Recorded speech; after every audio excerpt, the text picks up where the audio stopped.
Welcome back. This video is 4-3. This is part B. We are talking about the second derivative test, and it's important to note that the second derivative test, it's for extrema. It's not for concavity. Second derivative can help you find concavity, but the second derivative test is for extrema. Okay, so without further ado, let's go ahead and look at some examples. Note that the second derivative test does not require the number line, and it does not find points of inflection. It's specifically used to find relative maxes and mins. Okay, so here's your procedure. Number one, you're going to use f prime to find your critical numbers.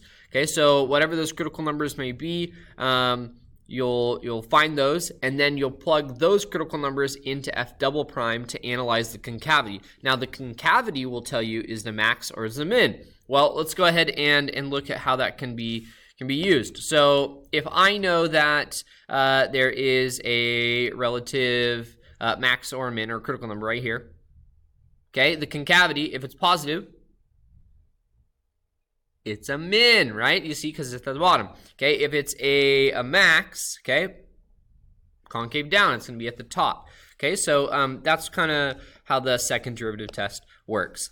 All right, note, if the second derivative test gives you f double prime of x equals 0, then that means that you need more information. Okay, so you only use it when the directions require it, or if the given information requires it. So let's go ahead and look at example 7 here. It says use the second derivative test to find the relative min and max points for the graph f of x. Okay, so step 1 procedure. I'm going to go ahead. I'm going to take f prime of this function. So f prime of x, using the power rule, is negative 12x cubed plus 12x.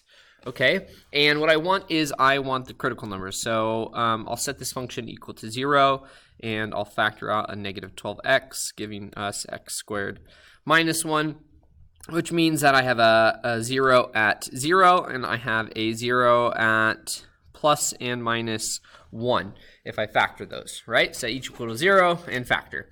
Okay, so these are my critical numbers. Notice also other critical numbers would be where the function's undefined. However, this is a polynomial, right? And polynomials are continuous everywhere, so I don't have any values where my derivative would be undefined. Okay, so what I'm going to do now is I'm going to take these critical numbers and I'm going to plug them into the second derivative, f double prime.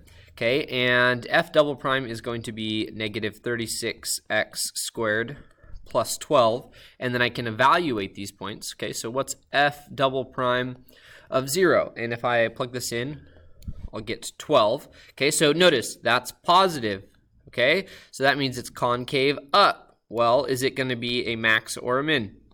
It is a min. You got it. Good job, right? Relative min. Okay, then I'll do the same thing for negative 1 and 1. If I plug in negative 1, we get negative 24. Okay, that's negative. That means it's concave down, making this point, okay, at negative 1, it's going to make it a max, relative max. Okay, and last but not least, f double prime of 1 is equal to negative 24.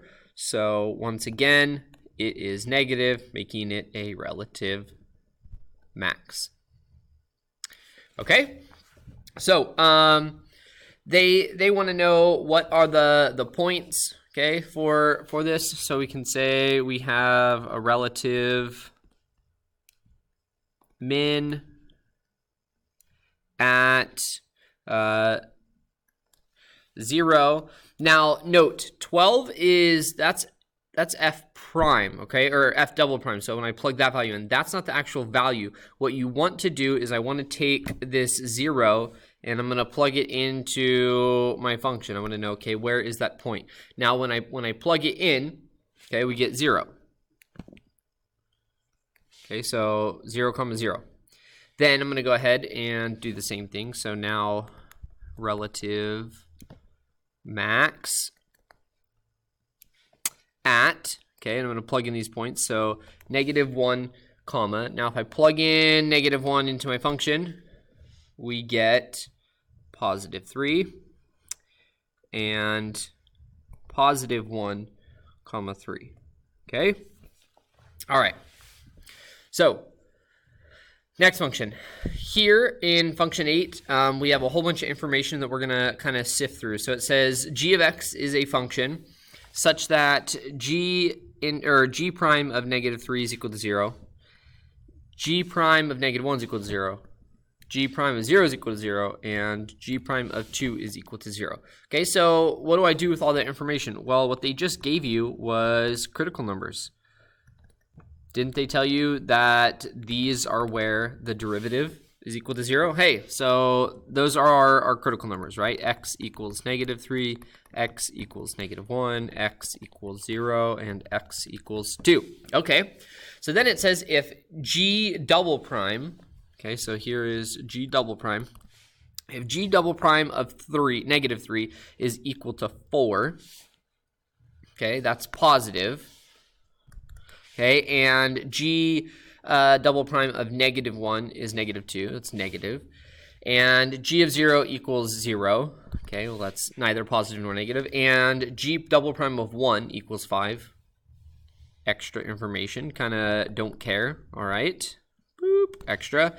And g double prime of 2 equals 3. That's positive. Find the x values of the relative max and the relative min when possible. Okay. So I know that at -3 that it's positive. That means it's concave up, making x equals -3 a min. This is concave down at x equals -1, making this a max. Okay. X equals 0, again, like we're told in the instructions, when the function is f double prime of x equals 0, you don't really know. It could be an inflection point, but it's kind of inconclusive, okay? So no information there. And then again here, concave up at x equals -2, making this point a min. Okay? All right. So again, in this video, we talked about the second derivative test. Second derivative test, it's used to find the extrema, okay? Thanks for watching. I'll catch you next time. Peace.